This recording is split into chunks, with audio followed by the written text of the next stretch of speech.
rifle to pistol transition. I'm in the middle of an engagement, rifle goes down for whatever reason, and I need to keep engaging a target right away. The first debate would be, what is faster? Get that click, no bang, I tap, rack, re-engage with the rifle, or as soon as I feel that gun go down, I go for my pistol. The time is negligible, especially at the distances that this would be usable in. Obviously, if I'm 100 yards away, I'm going to get behind cover and try to fix the rifle because that's what I need. But if I'm in close proximity to the threat, I'm still in the middle of an engagement, it's better for me to go to that pistol because I know it's working. I'm mounted the rifle just as always. I'm in the middle of that engagement. I get that click, no bang. What I'm going to want to do is immediately go for my pistol with my dominant hand. At the same time, I'm breaking the rifle inbound towards my body, allowing it to come down as I draw that pistol out, build the same grip as always, and engage that threat as necessary. Once again, that click, no bang, I immediately go for my pistol, breaking that rifle down, and I draw out and engage as necessary. A couple things to note here, when I'm turning it inbound, not outbound, not only do I need to go for that pistol right away as soon as possible, but I want to turn that inbound and guide it down, especially if I have a suppressor or something. I've been firing a lot of rounds. That barrel's going to be hot, so I don't want it to hit me in the junk, and I don't really want it to burn my leg. At the same time, I'm allowing my space here that I can get that pistol grip together and engage as necessary. Turning it inbound, as you can see, allows the magazine to grab up against this sling, which gives you a little bit of mobility without this thing flopping around. All right? I'm engaging, it goes down, I immediately break it down, I get my grip, and I continue to acquire my target. I have it in front of me, I'm aware of my space. If I have to get through an alley or a tighter position or get in a vehicle or something, I know where the rifle's at, it's not going to get me all hung up. Also, if I have someone next to me and something goes wrong, some reason, the bolt was caught and it goes loose and I hit the trigger with something on my belt, I'm not flagging anybody. The round's just going to go down into the ground and not hurt anybody. Once I've finished my engagement with my pistol, my rifle's right in front of me. I don't have to fish it around all my gear. I have my pistol out and ready for any other engagements that may present themselves, any other threats. I'm just going to reach down where I initially had the purchase on my rifle, and I'm going to be able to turn my rifle over and look down into that bolt and see what the problem is. If it's locked back to the rear, I know that I can immediately go to a magazine change, drop that magazine out, do all that sort of thing. If it is not to the rear, if it's forward, I know that I've got some problem. I can go into immediate action and tap and rack, or if there's some sort of brass over bolt or some other malfunction or stoppage, I can start dealing with that right away as necessary. Practicing, and we will, a couple times with everything empty. So you can be in your stance, ready to engage the target. You come up on the target, safety comes off, you try to engage, you get that click, no bang, you immediately go for your pistol, you build your grip, and continue. Don't have to press the trigger, I just happen to do it that time.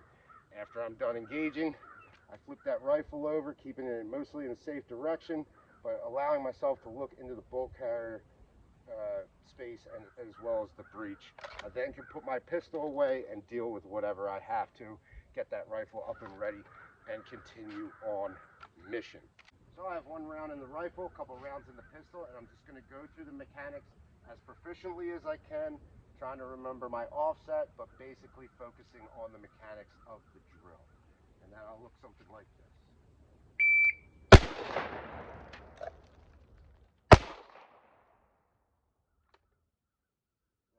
Look right, clear your area as needed, keeping my gun out, looking down into the chamber. I see that I am empty. I can reholster my pistol and go through my reload procedures. Now, as you get more proficient at this drill, obviously you can add more and more rounds, dummy rounds, anything you want to do to induce that malfunction or stoppage, and you can vary the round count of shots on target as well as distance. Let's see what it looks like at speed.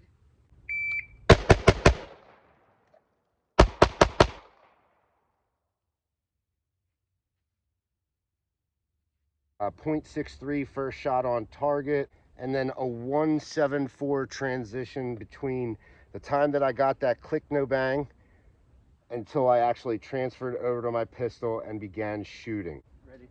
Stand by.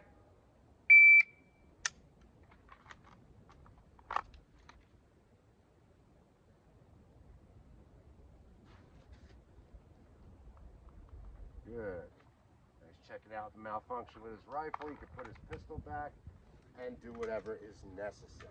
Load up a magazine and we're going to do actual work. I'm not going to tell him how many rounds are in there, and we'll see how he does. Alan's wearing his concealment CCW, so he's going to have to defeat his garment with one hand, so it might take a little bit more time. We'll have to see. He's pretty sharp. So Colin, you're going to fire until you get that click no bang, and then you're going to present your pistol and fire 3 rounds. All right? All right. Shooter ready? Stand by. Good.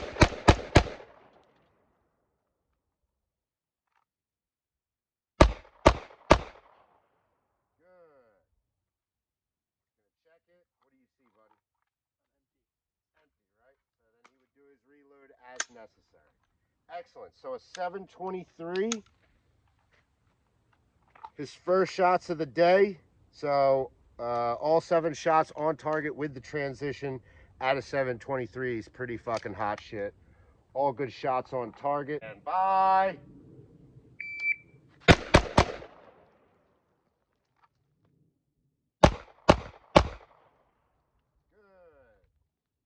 2 seconds off his time already. Good. He's checking the bolt. He sees that it's empty. He puts his pistol away and then goes to his reload. With a 5.75. Bye. Alright,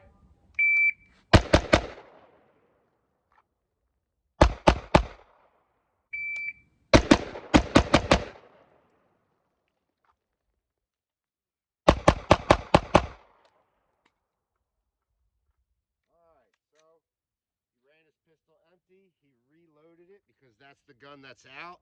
Stand by.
Nice.